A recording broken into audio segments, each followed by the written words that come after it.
প্রথম আলোর প্রধান শিরোনাম, রিজার্ভের উপর চাপ কমছে না, বাজেট সহায়তা। প্রতিবেদনটিতে বলা হয়, চীন থেকে বাজেট সহায়তা আপাতত মেলেনি। ডলার সংকট, রিজার্ভ বাড়াতে দাতা সংস্থার কাছে বাজেট সহায়তা চেয়েছে সরকার। পত্রিকাটির দ্বিতীয় প্রধান শিরোনাম, কোটা সংস্কার আন্দোলন, আন্দোলনকারীদের বঙ্গভবন অভিমুখে পদযাত্রা আজ। এই খবরটির পাশাপাশি আরও দুটি খবর ছাপা হয়েছে। শিরোনাম, কোটা সংস্কার নিয়ে তথ্য প্রতিমন্ত্রী, বিচারাধীন বিষয়ে সরকারের এখন কিছু করার নেই। আরেকটি শিরোনাম, কোটা সংস্কার আন্দোলন, পুলিশকে মারধর ও গাড়ি ক্ষতিগ্রস্ত করার অভিযোগে মামলা।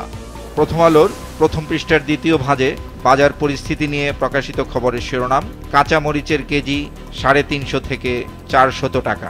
এতে বলা হয়, মাছ, মাংস, ডিম, পেঁয়াজ, ভোজ্য তেল, আলু, চিনি সহ নিত্যপণ্যের দাম চড়া, এর মধ্যে নাগাল ছাড়া কাঁচা মরিচ। সমকালের প্রধান শিরোনাম, ঢাকার 2 সিটি মেয়রের ওয়াদার ভরাডুবি, রাজধানীর জলাবদ্ধতা।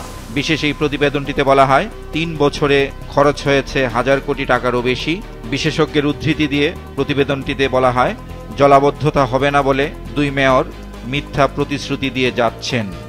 পত্রিকাটির দ্বিতীয় প্রধান শিরোনাম, পুলিশ ক্যাডার, এক বিসিএসে 25 জেলার কেউ নেই। প্রতিবেদনটিতে বলা হয়, অনিয়ম করে কেউ উত্তীর্ণ হয়েছেন কিনা তদন্ত চলছে।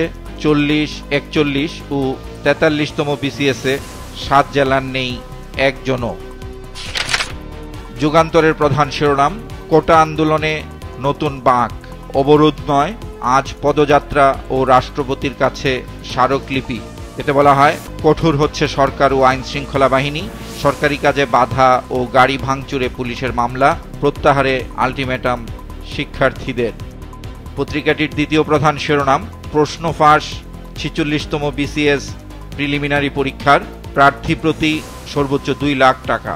বিশেষ এই প্রতিবেদনে বলা হয়, মোহাম্মদপুরের এক বাসায় রাতভর প্রশ্নোত্তর মুখস্থ করানো হয়, প্রশ্ন ফাঁসের কলঙ্ক মুছতে চায় পিএসসি। কালের কণ্ঠের প্রধান শিরোনাম, জাল সনদে 1156 জন শিক্ষক, নিবন্ধনে অনিয়ম দুর্নীতি। বিশেষ এই প্রতিবেদনটিতে বলা হয়, 678 জনের বিরুদ্ধে ব্যবস্থা নিয়েছে শিক্ষা মন্ত্রণালয়। এনটিআরসি ও মাউসিতে চক্রের শক্তিশালী সিন্ডিকেট। কালবেলার প্রধান শিরোনাম, চেয়ারম্যানকে হত্যার ছক এমপি পরিবারের, মঠবাড়িয়া উপজেলা। বিশেষ এই প্রতিবেদনটিতে বলা হয়, খুনের মিশন সফল করতে ডাকাতকে জামিনে কারামুক্ত করার অভিযোগ সরকারের ঊর্ধ্বতন মহলকে জানানোর পাশাপাশি করা হয়েছে জিডি। দেশ রূপান্তরের প্রধান শিরোনাম, সরকার দলীয়দের হাতে 43 ব্যাংক, বিশ্ব ব্যাংকের প্রতিবেদন। প্রতিবেদনটিতে বলা হয়, অধিকাংশ ঋণ রাজনৈতিক সুপারিশে, স্বাধীনতা নেই আর্থিক খাতের 4 নিয়ন্ত্রক সংস্থার, আর মন্দ ঋণের পরিমাণ 3.5 লাখ কোটি টাকা। বাংলাদেশ প্রতিদিনের প্রধান শিরোনাম, কোটা নিয়ে হার্ডলাইন, আন্দোলনকারীদের আলটিমেটাম, আজ গণপদযাত্রা, রাষ্ট্রপতিকে স্মারকলিপি। তাদের দ্বিতীয় প্রধান শিরোনাম, অপ্রতিরোধ্য গতিতে এগিয়ে যাবে দেশ, প্রধানমন্ত্রী। গতকাল আর্মি স্টেডিয়ামে বাংলাদেশ অ্যাসোসিয়েশন অব ব্যাংকস আয়োজিত শেখ হাসিনা আন্তঃব্যাংক ফুটবল টুর্নামেন্টের সমাপনী অনুষ্ঠানে একথা বলেন প্রধানমন্ত্রী। ইংরেজি দৈনিক দ্য ডেইলি স্টারের প্রধান শিরোনাম, government may go for quota reforms but won't act before disposal of the issue at the apex court.